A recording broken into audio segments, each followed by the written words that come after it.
Salut tout le monde, j'espère que vous allez bien. Alors aujourd'hui, on est ensemble pour parler du dernier épisode qui est sorti de Raising Kanan saison 3. Du coup, on va parler de l'épisode 7. Et le moindre qu'on puisse dire, c'est que c'est un très bon épisode. Il n'y a pas eu énormément d'action, mais les événements qui se sont déroulés dans cet épisode vont avoir une importance assez importante dans les prochains épisodes, c'est-à-dire le 8, 9 et 10 à mon avis, puisqu'il y a un petit réseau qui est en train de se mettre en place. Mais avant de commencer, bien évidemment, je t'invite à être sûr que tu as vu l'épisode et que tu es à jour pour ne pas te faire spoil. Ceci étant dit, on peut commencer. I don't ever slow up, no I don't take sh**.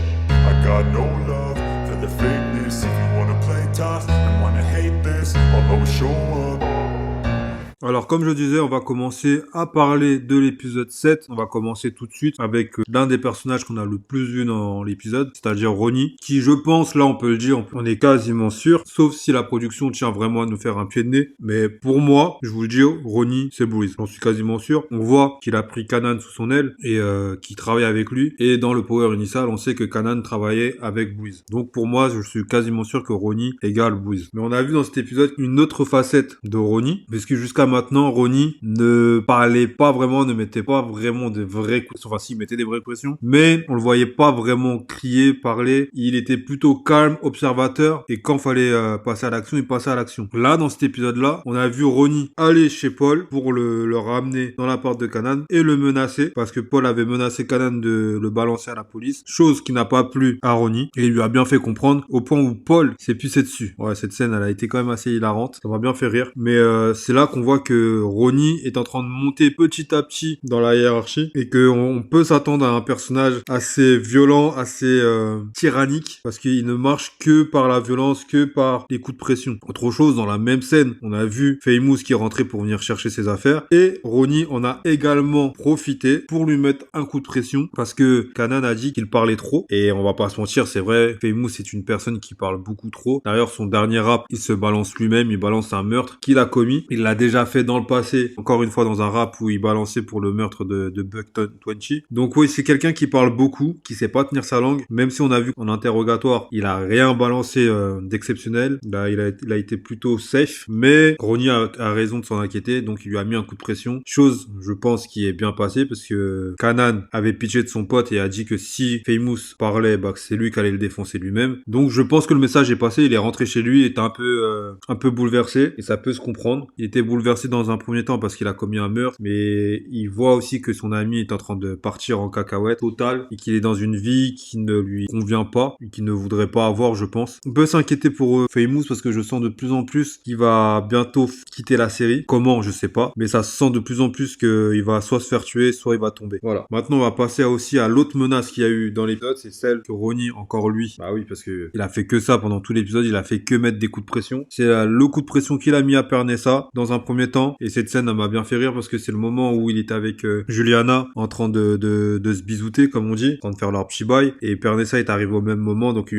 lui a mis un coup de pression, il lui a demandé ce café-là, et il lui a dit de partir de façon assez véhémente, et comme je disais, là, on voit Ronnie qui commence à crier, alors que Ronnie est un personnage assez calme, je le répète. Donc là, il lui a demandé de partir, mais la vraie menace, c'est pas à ce moment-là, la vraie menace se passe quand il vient la voir dehors, et que même Pernessa lui demande si il la suit, il lui dit qu'il la surveille, qu'il fait attention à elle, et que ça serait dommage qu'il lui arrive à un truc, et encore plus dommage parce que Jérôme n'a qu'elle, et qu'il se retrouverait tout seul, et que Jérôme a besoin d'elle. Donc en vrai, quand on lit le message qu'il lui envoie, on peut se dire que c'est de la bienveillance, mais connaissons le personnage, on sait que ce n'est pas de la bienveillance, et que c'est une vraie menace déguisée, et je pense que Pernessa, elle aussi, a compris que ce n'était pas de la bienveillance, et qu'elle est en train de se faire menacer de mort. Donc à voir comment ça va se dérouler pour les personnages qu'il a menacés, mais moi, personnellement, Paul, je vois pas ce qu'il peut apporter de plus à la série, donc s'il meurt, ça va me faire ni chaud ni froid, mais son appartement pourrait être récupéré par Ronnie. Et en ce qui concerne Famous, je pense que Famous va tomber. Je pense pas qu'il va mourir, mais je pense qu'il va tomber. Et s'il meurt, bah, ça sera sûrement en prison. Mais je le vois pas mourir maintenant. Je le vois plus tomber. Et ensuite, pour Pernessa, je pense qu'on va bientôt plus la voir. Elle va peut-être pas mourir, mais ça m'étonnerait pas qu'elle quitte la ville pour aller ailleurs. Voilà. Maintenant, passons au prochain personnage et on va parler de Kanan qui a eu une petite altercation rapide avec Jukebox Jukebox parce qu'il s'est mal comporté avec Aïcha pendant leur sortie au cinéma et ça a pas plu du tout à Jukebox qui est venu lui faire comprendre que lui avait dit de bien se comporter avec elle et c'est pas du tout ce qu'il a fait, puisqu'au cinéma, il l'a laissé rentrer toute seule. Il a essayé de forcer les choses, alors que Aïcha ne voulait pas aller plus loin. Donc, Jukebox était assez remonté contre lui. D'autant plus qu'elle lui a bien fait comprendre que c'est pas parce qu'il traîne avec des bandits que ça fait de lui un homme et que, en faisant ça, il montre juste qu'il veut montrer à sa mère que c'est devenu un homme, alors que c'est pas le cas du tout. Et elle a eu des mots qui sont quand même assez durs envers son cousin, mais on peut la comprendre parce que elle veut pas de cette vie-là pour Kanan, et pourtant c'est le chemin qu'il est en train de prendre de plus en plus. Donc voilà. Maintenant, en parlant de Jukebox, on voit aussi qu'elle est en train de s'affirmer de plus en plus et qu'elle hésite plus à mettre des coups de pression. Elle était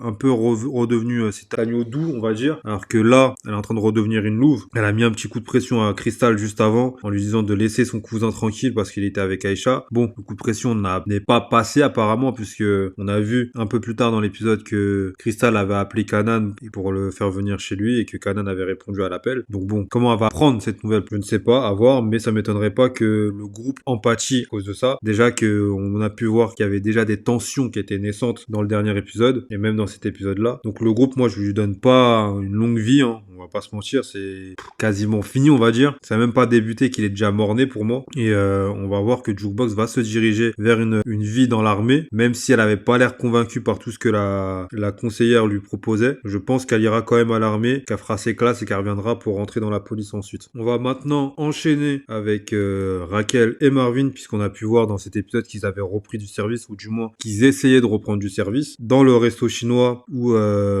Unique était censé faire ses preuves et qui voulait laisser à Ronnie, mais Ronnie n'en avait pas voulu. Maintenant que Unique est mort, Raquel a repris le service et veut travailler avec les Asiatiques, chose qui est en phase de se faire, mais elle doit quand même faire ses preuves. Le fournisseur lui a laissé 2 mois pour faire ses preuves et monter une affaire qui rapporte, chose qui, je pense, sera du petit pain pour Raquel, puisqu'on a pu voir dans le passé qu'elle avait une facilité à monter des business, et ensuite, cette fois, là, avec Marvin, donc je pense que ça peut aller très très vite, parce que lui a déjà certaines connexions, on va dire, grâce à ses clients qu'il a trouvé dans la boîte à Manhattan, donc peut-être qu'ils iront jusque là, je ne sais pas, c'est pas impossible, hein, mais à voir. Mais le plus important, c'est pas ces infos que je viens de donner, mais le plus important, c'est ce que Howard a appris à Raquel, puisqu'il lui a tout simplement dit que Lou les avait balancés pour le meurtre de Scrappy. Il avait dit qui avait tué et que c'était pas un suicide, et la mère est venue au commissariat pour porter plainte, et heureusement pour eux, c'est Howard qui s'en est occupé. Il a pu un peu camoufler l'affaire et faire en sorte que ça aille pas plus loin, mais si ça avait été quelqu'un d'autre, comme ça aurait dû être le cas de base à l'origine, c'était l'inspecteur Peng qui devait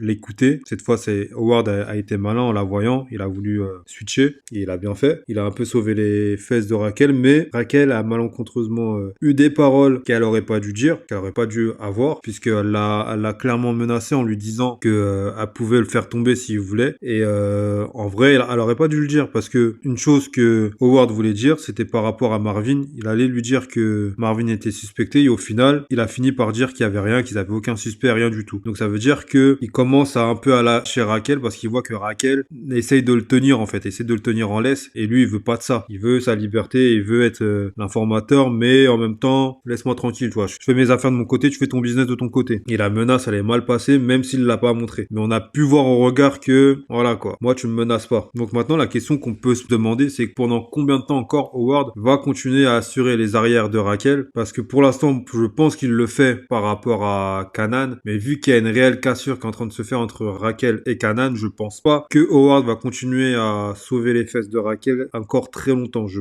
pense que Marvin risque de tomber à cause de l'ambition et de l'ego de Raquel, et que Howard va rien faire pour le sauver. Ça va être un peu un dommage collatéral, comme on dit. Voilà. Donc à la suite de ça, Marvin est parti voir son petit frère Lou et lui a mis un vrai coup de pression. Il l'a plaqué contre le mur et lui a fait comprendre qu'il avait fait de la merde et qu'il allait devoir réparer ce qu'il avait fait, parce que il a été quand même balancé un meurtre à la mère de la victime, chose qui ne se fait pas, et personne ne fait ce genre de choses normalement quand on est dedans. Donc il a été confessé son meurtre, comme on dit. Mais le truc, c'est que Lou ne se souvient pas avoir été chez la mère de Scrappy, et encore moins avoir divulgué ces informations. Et Lou, comme on dit, ces derniers temps, il est un peu dans la pente descendante, puisqu'il est vraiment reparti dans l'alcool. Ça serait pas mal pour lui de faire une petite désintox, parce que là, il est en train de faire beaucoup de conneries. Il est en train de mettre en danger toute la famille Thomas. Thomas et il se met en même temps en danger parce qu'il faut pas oublier que Lou, hormis le meurtre de Scrappy, il a aussi le meurtre de G-Wise et de d'autres personnes parce que c'était un peu le tonton flingueur de Raquel.